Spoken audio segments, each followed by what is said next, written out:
Run from the 22 coming. He's going to get in the back of this 88. 88 tries to go to the outside. And around they go. The 10 of Eric Almirola. Up in the air is the 18 of Kyle Busch. Ryan Blaney is caught in it as well. This happens a little bit late, but Bowman was a little bit unsure of what to do to the inside, to the outside. He saw a little bit of a hole in the outside of the 10 car, tried to squeeze in there. The 10 of Eric tries to block it. They make contact. Here it is, the 88. Probably thinking inside. He gets a big push right there.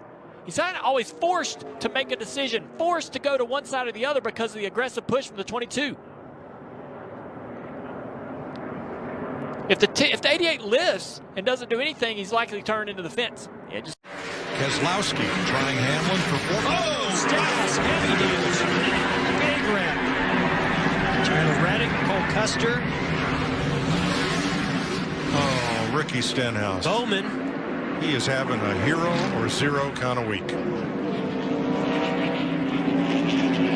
And it sounds as if Stenhouse may have gotten turned here. 4 cars knocked out. See Clint Boyer in the 14 on the bottom. 47 of Stenhouse. Here comes Jimmy Johnson. Comes off of turn 2.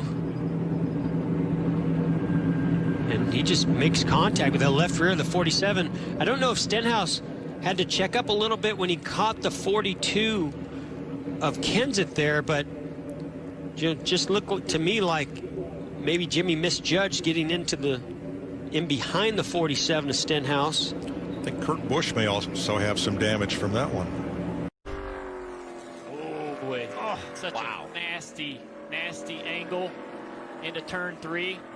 One of the fastest parts of the racetrack for these guys, and you know, it's just, there's no practice. It's a green racetrack.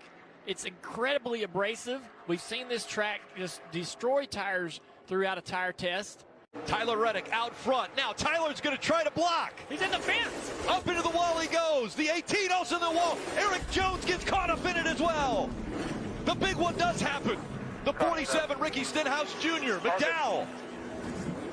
Austin Dillon caught up in this. That's Ryan Newman in the 6. Kurt Busch in the 1. You said it, Junior. Right here, Tyler Reddick, clear. Way too aggressive of a block. No way Kyle Busch could really do anything there. And then everything behind it just is complete chaos. A huge hit by that 37. Yeah, Gets Ryan turned Preece. back up the racetrack.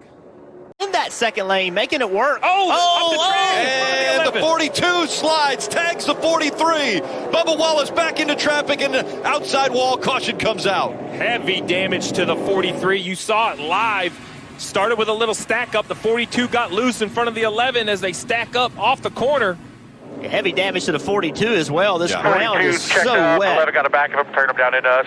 Look at that damage right there. We talked about it. We saw an Xfinity car go through the grass all the way back on Saturday. No real issue because the grass was dry, saturated, and look at the damage from Matt Kenseth. Yeah, that car went on to win the race, Steve, but this car here is done. It just so wet.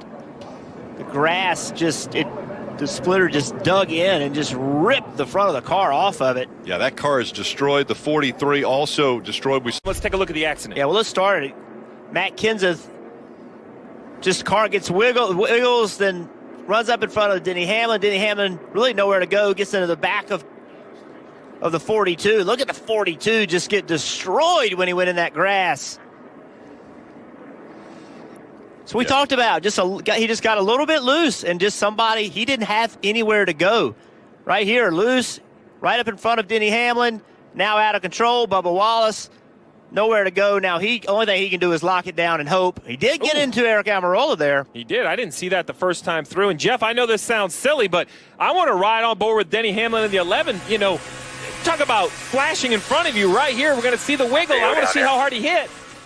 I tell you, Jeff, that's not a slight bit of contact. I think the 11 is fine as far as mechanical issues, but as fast as this racetrack is, you can easily separate the nose, have a hole in the nose. It will affect downforce. We have to keep an eye on the 11. That's shot by the 42 in the wet grass.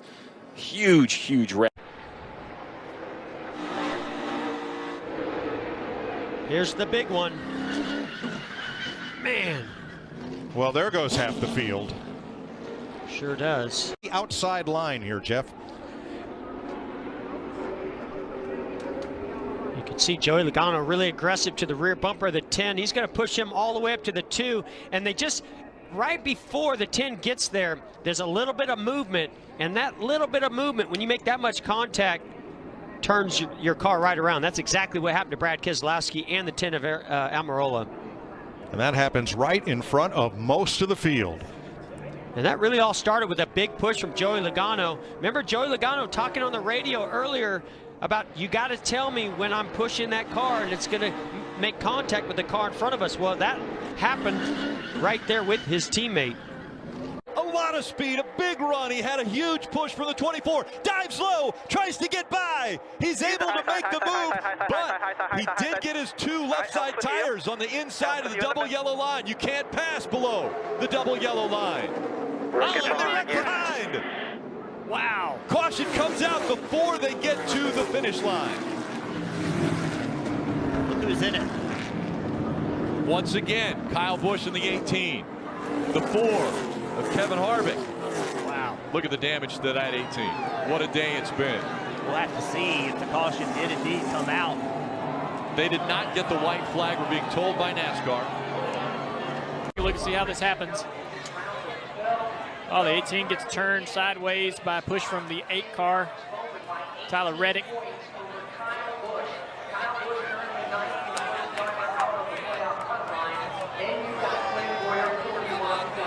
'19 caught up in it. Martin Truex Jr. And a lot of damage there to that right front. Joe Gibbs Racing cars involved right there, as well as that 4 of Kevin Harvick. Before the white flag.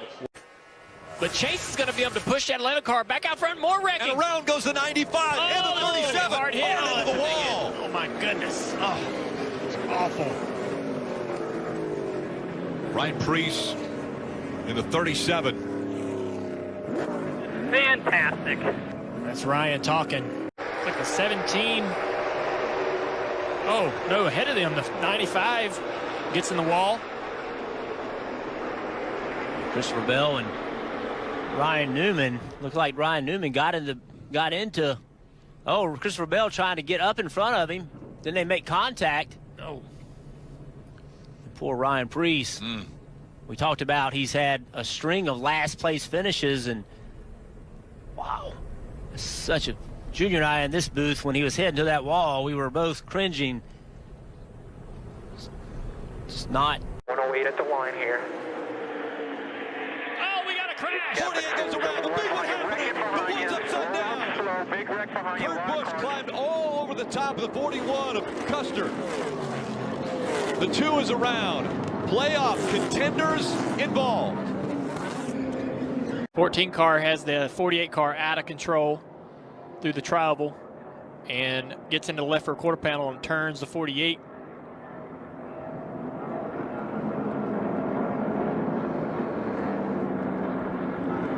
Yeah, right there. The 14's pushing the 48. Gets him turning around.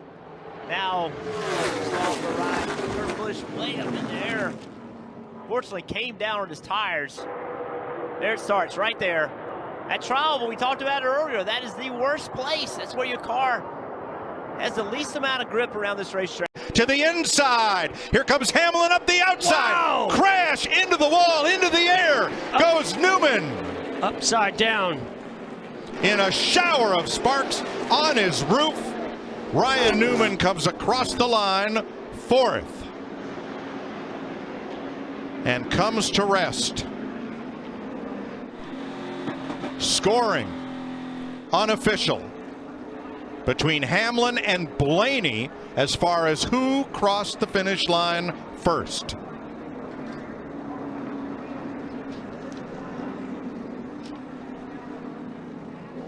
Blaney tried the top side, tried to get low.